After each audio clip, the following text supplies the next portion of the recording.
Hello friends, एक बार फिर से आप सबका स्वागत है मेरे चैनल में। फ्रेंड्स, इस वीडियो में हम बिहार स्टेट के जो पार्ट फर्स्ट होता है रीजनिंग एंड शिक्षण कला का क्वेश्चंस देखेंगे। ठीक है, इस वीडियो में 20 क्वेश्चन डिस्कस करेंगे और फ्रेंड्स ये एक टेस्ट की तरह है, इसलिए आपको लास्ट में बताना है कि 20 में से कितने क्वेश्चन सही हुए हैं। ठीक है, तो वीडियो शुरू होने से पहले अगर अभी तक टॉप शिक्षा चैनल को सब्सक्राइब नहीं करे हैं तो ज़रूर सब्सक्राइब कीजिए और साथ में बेल आइकन भी क्लिक कीजिएगा, ताकि अगर मैं कोई भी न्यू वीडियो अपलोड करूं तो नोटिफिकेशन आप तक सबसे पहले पहुंचे। ठीक है, और फ्रेंड्स अधिक से अधिक इस वीडियो को शेयर करें और लाइक भी करें। ठीक है फ्रेंड्स, आप लोग वीडियो शेयर नहीं करते हो, प्लीज़ शेयर कर दिया करो।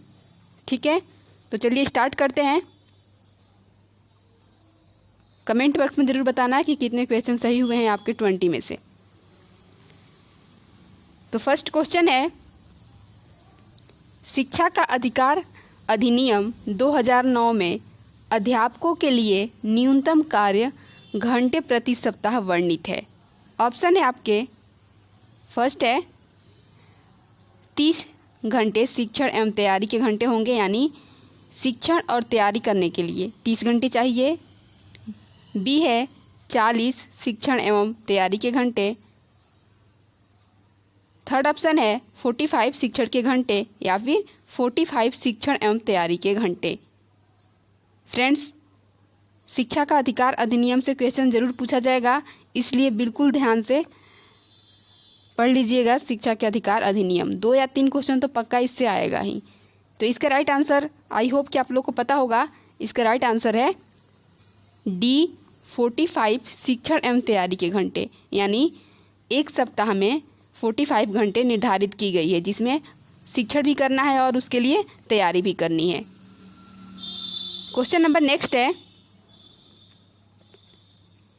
बिजली वर्षा से संबंधित है, उसी प्रकार रात किससे संबंधित होगा। ऑप्शन दे रखा है ए दिन, बी शाम, सी अंधेरा या फिर अंधकार।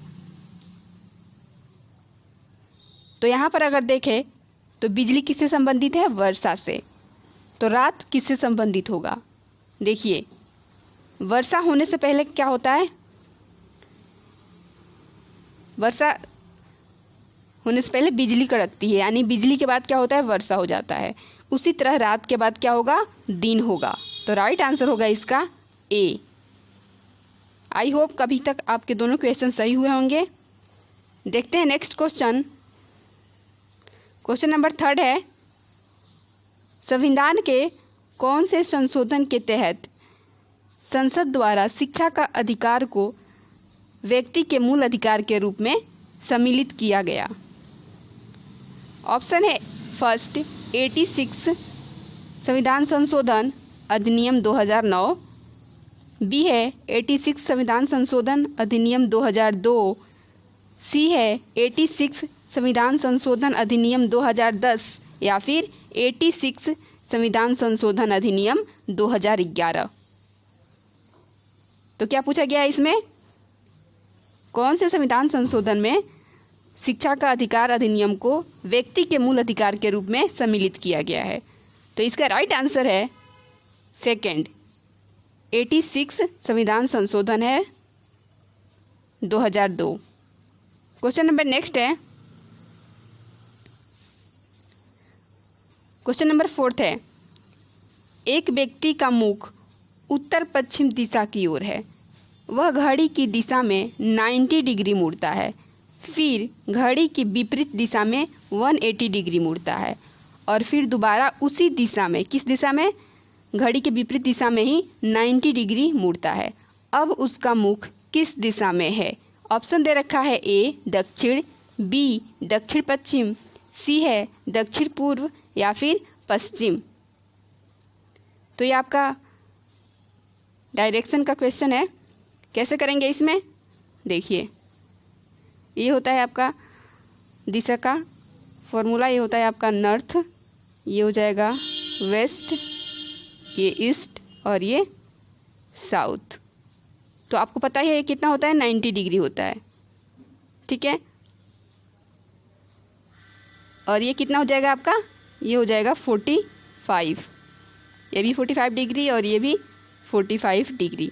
इसी तरह अगर इसे भी देखें तो ये आपका हो जाएगा 45, ये सारे कितने हो जाएंगे, 45 डिग्री के हो जाएंगे। इतनी बात समझ में आ गई होगी। अब इस क्वेश्चन को करते हैं। देखिए ये आपका हो गया नॉर्थ, ईस्ट, साउथ और वेस्ट। तो यहाँ पर सबसे पहले क्या है, वो उत्तर पश्चिम दिशा की ओर खड़ा है मुख करके। तो उत्तर पश्चिम आपका हो जाएगा ये वाला भाग, ठीक है। यहाँ पर वो खड़ा है। अब क्या करता है, वह घड़ी की दिशा में 90 डिग्री घूमता है। घड़ी की दिशा में यानी इधर से घूमेगा, ये 90 डिग्री घूमेगा, ठीक है। तो आप देख सकते हैं ये कितना होगा 45 और इतना यहाँ तक घूम जाएगा, 90 डिग्री हो जाएगा यहाँ से यहाँ तक। अब क्या करता है, फिर घड़ी के विपरीत दिशा में, यानी वो यहाँ तक आ गया है। अब यहाँ से फिर क्या है, घड़ी के विपरीत दिशा में 180 डिग्री घूमता है। यहाँ से फिर वो घड़ी के विपरीत दिशा में, यानी इस दिशा में घूमेगा, घड़ी के विपरीत दिशा में कितना 180। तो ये आपका कितना हो गया 90 और ये हो गया आपका यहाँ तक। यहाँ तक आई होप कि अब समझ में आ गया होगा। 80 डिग्री 180 डिग्री यहाँ तक घूम जाता है वो। फिर दोबारा उसी दिशा में, यानी घड़ी के विपरीत दिशा में ही 90 डिग्री घूमता है। अब यहाँ से 90 डिग्री यानी ये हो गया आपका 45 और ये 45, 90 डिग्री यानी वो अब यहाँ आ गया है। तब उसका मुख किस दिशा में है, तो देख सकते हैं आप उसका मुख किस दिशा में होगा, दक्षिण पूर्व, दक्षिण पूर्व दिशा में होगा उसका मुख। तो राइट आंसर हो जाएगा सी। फ्रेंड्स अपना आंसर बताना जरूर कमेंट करके कितने क्वेश्चन सही हुए हैं।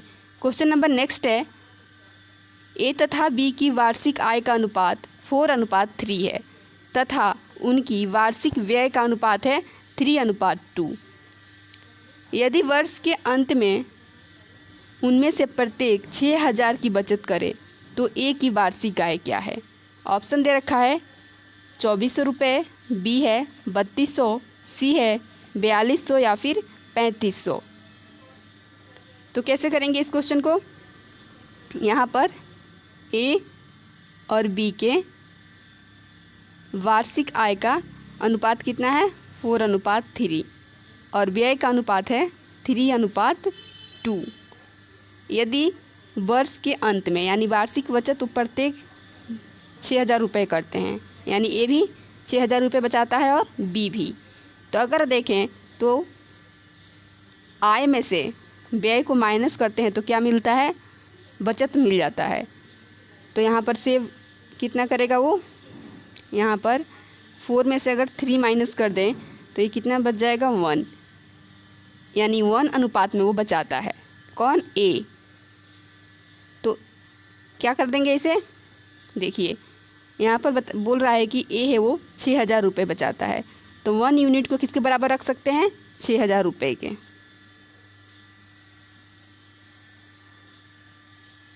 तो ए की वार्षिक आय पूछा गया है, तो ए की यूनिट किसके बराबर है 6,000 रुपये के। तो यहाँ पर ए की वार्षिक आय 4 था यूनिट में, तो यहाँ पर 4 से मल्टीप्लाई कर देंगे तो कितने हो जाएगा आपका 24,000 रुपये। यानी यहाँ पर फ्रेंड्स ऑप्शन ए में एक और 0 आएगा, ये आपका 24,000 होगा, ठीक है। तो राइट आंसर हो जाएगा ए।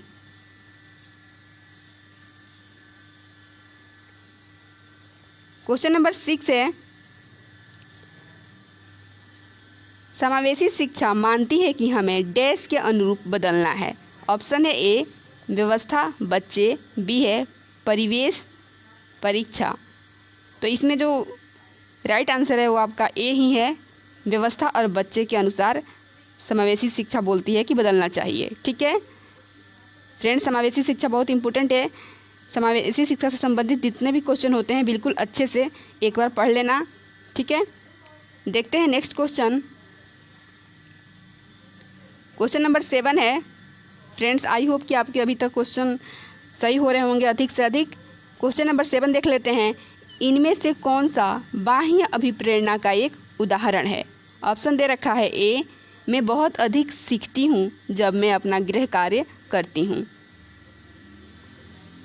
ऑप्शन सेकंड है गृह कार्य करने में मैं अपनी अवधारणाओं को अच्छी तरह से समझ पाती हूँ।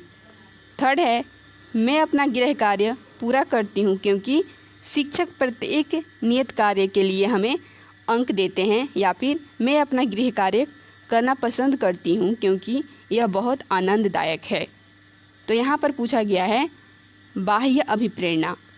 बाह्य प्रेरणा ये होता है फ्रेंड्स जो हम बिना मन से करते हैं, यानी किसी के डर से या फिर किसी दबाव में आकर, तो उसे बोलते हैं बाह्य अभिप्रेरणा। जबकि आंतरिक अभिप्रेरणा किसे बोलते हैं? जो हम अपने मन से करते हैं, ठीक है, और किसी के डर या दबाव में आकर नहीं करते हैं। तो यहाँ पर बाह्य प्रेरणा की बात की गई है, तो राइट आंसर हो जाएगा आपका थर्ड, मैं अपना गृह कार्य पूरा करती हूँ क्योंकि शिक्षक प्रत्येक नियत कार्य के लिए हमें अंक देते हैं। ये क्या है? यहाँ पर लड़की है वो गृह कार्य इसलिए करती है क्योंकि वो अंक चाहती है, यानी अंक के लालच में आकर, तो इसलिए हो जाएगा आपका बाह्य अभिप्रेरणा। क्वेश्चन नंबर नेक्स्ट है निःशुल्क एवं अनिवार्य बाल शिक्षा अधिकार अधिनियम 2009 दिव्यांग बच्चों की निःशुल्क शिक्षा के अधिकारों को सुनिश्चित करता है। यहाँ पर 2009 की बात की गई है, किन बच्चों की? दिव्यांग बच्चों की, ठीक है। शिक्षा का अधिकार अधिनियम दिव्यांग बच्चों के लिए कितने वर्ष तक सुनिश्चित करता है? ऑप्शन है 3 वर्ष से 18 वर्ष के लिए, बी है 6 वर्ष से 14 वर्ष तक के लिए, सी है 6 वर्ष से 22 वर्ष तक के लिए, या फिर 6 वर्ष से 18 वर्ष तक के लिए। तो क्या होगा राइट आंसर?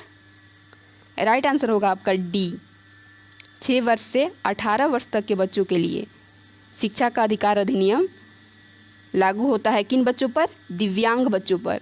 और जो बच्चे दिव्यांग नहीं होते हैं उनके लिए 6 से 14 वर्ष है, ठीक है। दोनों बात याद रखिएगा, अगर दिव्यांग की बात की जाएगी तो 6 से 18 वर्ष, और सामान्य बच्चे यानी जो दिव्यांग नहीं है उनके लिए 6 वर्ष से 14 वर्ष तक शिक्षा का अधिकार अधिनियम निःशुल्क सुनिश्चित है। क्वेश्चन नंबर नेक्स्ट है 9th क्वेश्चन, दिए गए विकल्पों में से संबंधित अक्षर को चुनिए।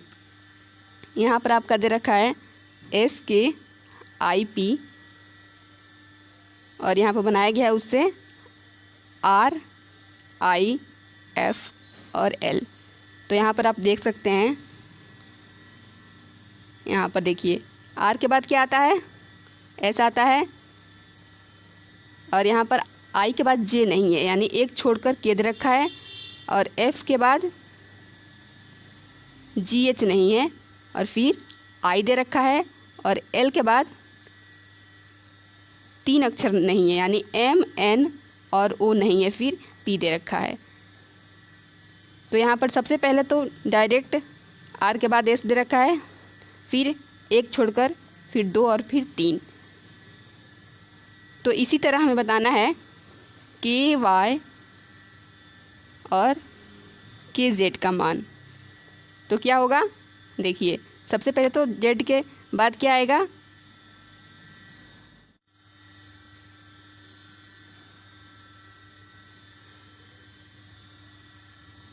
तो राइट आंसर होगा आपका डी, ठीक है। देखते हैं नेक्स्ट क्वेश्चन। क्वेश्चन नंबर 10 है दिए गए विकल्पों में से विषम संख्या युग्म को चुनिए, यानी जो सबसे अलग है उसका मान बताना है। तो यहाँ पर ऑप्शन दे रखा है 123, 148, बी है 139 और 164, सी है 156 और 181, और डी है 177 और 201। तो यहाँ पर सबसे अलग कौन सा है? अगर आप ध्यान से देखें तो ए, बी और सी का जो डिफरेंस है, यानी 148 में से जब 123 माइनस करेंगे तो कितना मिल जाएगा? 25। इसी तरह 164 में से जब 139 करेंगे माइनस तो मिल जाएगा आपका 25, और 181 में से 156 माइनस करेंगे तब भी 25 ही आएगा। लेकिन अगर 201 में से अगर आप 177 माइनस करेंगे तो कितना मिल जाएगा? ये आपका मिल जाएगा 4, यहाँ पर आ जाएगा, और ये 2 हो जाएगा, ठीक है, यानी 24। जबकि बाकी में क्या मिला था? 25। इसलिए राइट आंसर होगा डी, डी सबसे अलग होगा।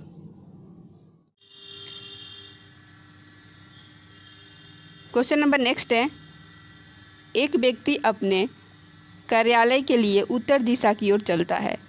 वह बाईं ओर घूमा और फिर दाईं ओर घूमा और फिर दाईं ओर घूमा। ठीक है, वह बाईं ओर घूमा है और फिर दाईं ओर घूमा है और फिर दाईं ओर घूमा है।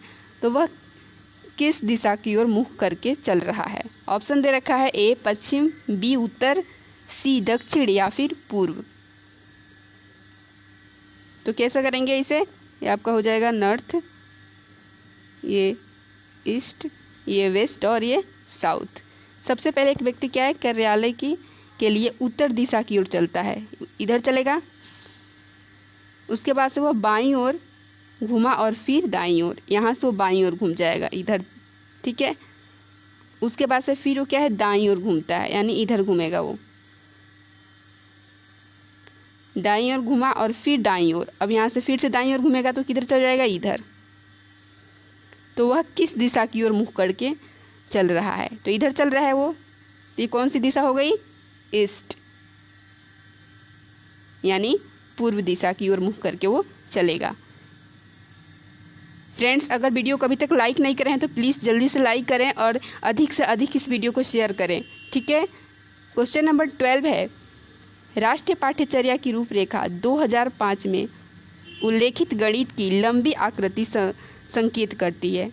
गणित की लंबी आकृति किसे संकेत करती है, बताना है। ऑप्शन दे रखा है, चुनौतीपूर्ण समस्याओं को हल करना, बी है गणित के खेलों का सृजन, सी है हस्तसिद्ध अनुभव प्रदान करना और डी आपका ऑप्शन है एक संकल्पना पर दूसरी संकल्पना बनाना। तो इसका राइट आंसर होगा डी, एक संकल्पना पर दूसरी संकल्पना बनाना। गणित की लंबी आकृति एक संकल्पना पर दूसरी संकल्पना बनाना बताती है। ठीक है, क्वेश्चन नंबर 13 है, बुद्धि परीक्षण के एक 16 वर्षीय बच्चा 75 अंक प्राप्त करता है तो उसकी मानसिक आयु डैश होगी। ऑप्शन दे रखा है 18 वर्ष, सेकंड है 12 वर्ष, थर्ड ऑप्शन है 10 वर्ष या फिर 15 वर्ष। तो यहाँ पर बुद्धि लब्धि का फॉर्मूला क्या होता है? बुद्धि लब्धि आपका होता है, यानी IQ होता है आपका मानसिक आयु अपन वास्तविक आयु इंटू में 100। ठीक है, तो मानसिक आयु तो पूछा गया है, तो यहाँ पर मान लेते हैं मानसिक आयु x है, वास्तविक आयु क्या है, 16 वर्षीय बच्चा है यानी 16 है, इंटू 100 और कितने अंक प्राप्त करता है वो 75। तो यहाँ पर 75 रख देंगे, ये हो जाएगा आपका 25 3 जा 75 और 25 4 जा 100, ये हो जाएगा 4 4 जा 16, यानी जब 4 की मल्टीप्लाई 3 में कर देंगे तो x कितना मिल जाएगा, x = 12। तो मानसिक आयु कितनी आ जाएगी, 12 वर्ष। तो राइट आंसर होगा सेकेंड।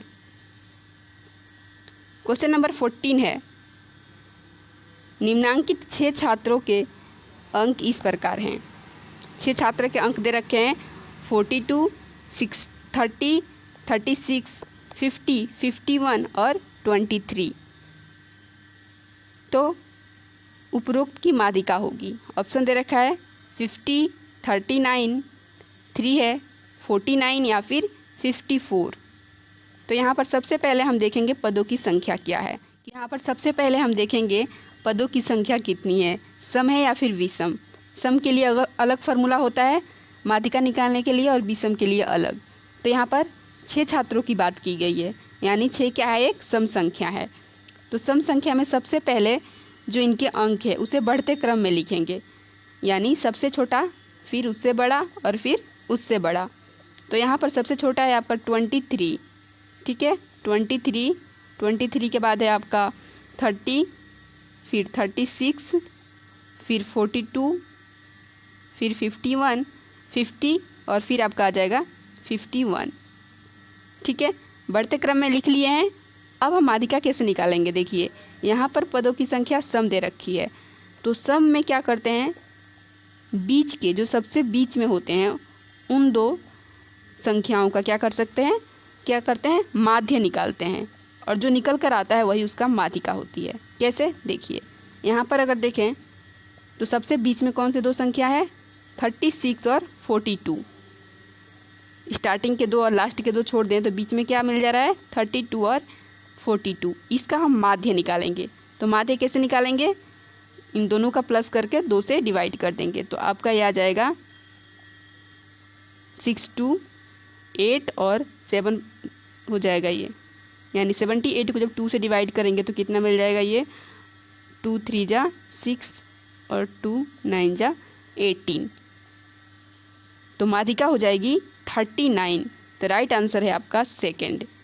फ्रेंड्स, बहुत इंपॉर्टेंट है, माध्य माध्यिका जरूर पूछा जाएगा, चाहे मैथ हो चाहे शिक्षण कला का सेक्शन हो।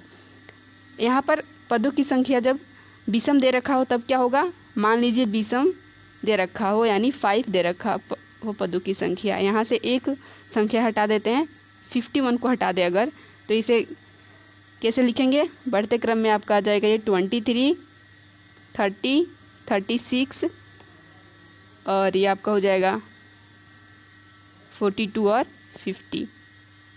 अब देख सकते हैं आप पदों की संख्या क्या है, 5 है। तो जब पदों की संख्या विषम दे रखी हो तो सबसे बीच का जो नंबर होता है, देखिए स्टार्टिंग के 2 छोड़ दीजिए और लास्ट का छोड़ दीजिए, सबसे बीच में आ गया आपका 36, तो यही इसका माध्यिका होगा। ठीक है, तो आई होप कि आप लोग समझ गए होंगे कि माध्यिका कैसे निकालें, चाहे पदों की संख्या सम दे रखी हो या फिर विषम। विषम में सबसे बीच वाला नंबर ही उसका माध्यिका होता है जब उसे बढ़ते क्रम में लिख दे तब, जबकि सम में क्या होता है, बीच के 2 संख्याओं का माध्य। क्वेश्चन नंबर नेक्स्ट है, ऊष्मा कैलोरी से संबंधित है, उसी तरह ध्वनि किससे संबंधित होगी।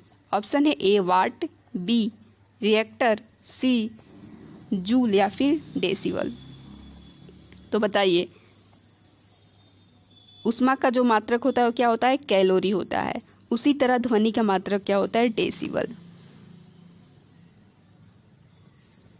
नेक्स्ट क्वेश्चन है क्वेश्चन नंबर 16, दिव्यांग जन अधिकार अधिनियम वर्ष डैश में लागू किया गया। ऑप्शन है 1995, बी 1999, सी 2016 या फिर 1992। तो इसका राइट आंसर क्या हो जाएगा, सी 2016 में दिव्यांग जन अधिकार अधिनियम लागू किया गया था। फ्रेंड्स, अभी तक पूरे 16 क्वेश्चन हो गए हैं। उम्मीद है कि 16 में से अधिकतर आपके क्वेश्चन सही हुए होंगे। ठीक है, कमेंट करके ज़रूर बताना है आपको कि कितने क्वेश्चन सही हुए हैं। लास्ट के और क्वेश्चन 4 बच चुके हैं, 17 पर आते हैं। शिक्षा का अधिकार अधिनियम संपूर्ण देश में कब लागू किया गया। ऑप्शन है ए 1 अप्रैल 2010, बी 1 अप्रैल 2009, सी है 1 अप्रैल 2011 या फिर 1 जनवरी 2010। तो शिक्षा का अधिकार अधिनियम संपूर्ण देश में 1 अप्रैल 2010 को लागू किया गया था। और एक इम्पोर्टेंट बात है यहाँ पर फ्रेंड्स, राजस्थान को छोड़कर बाकी जितने भी राज्य हैं उसमें 1 अप्रैल 2010 को शिक्षा का अधिकार अधिनियम लागू किया गया था, जबकि राजस्थान में 29 मार्च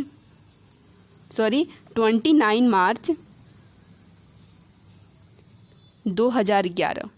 ठीक है, 29 मार्च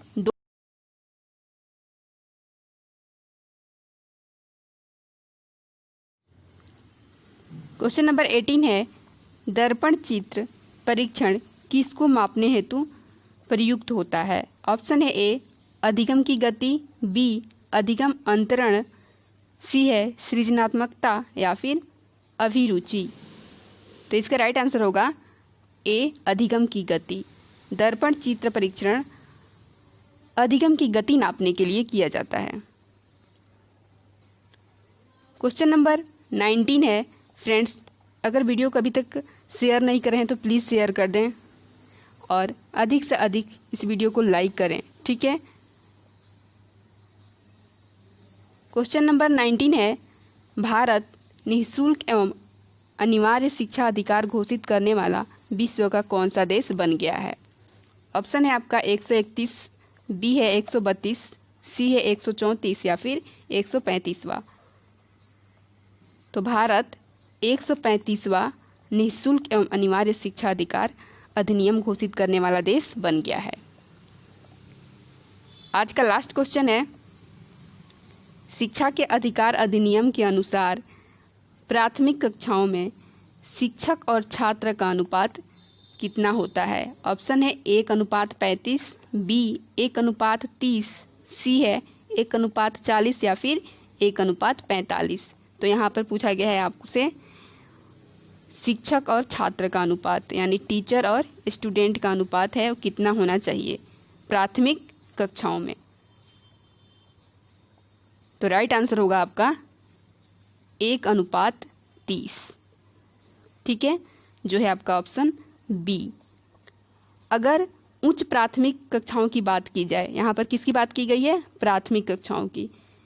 लेकिन क्वेश्चन में अगर ये पूछा जाए कि उच्च प्राथमिक कक्षाओं में शिक्षक और छात्र का अनुपात, तो क्या होता है आपका 1:35, यानी एक टीचर पर 35 स्टूडेंट चाहिए।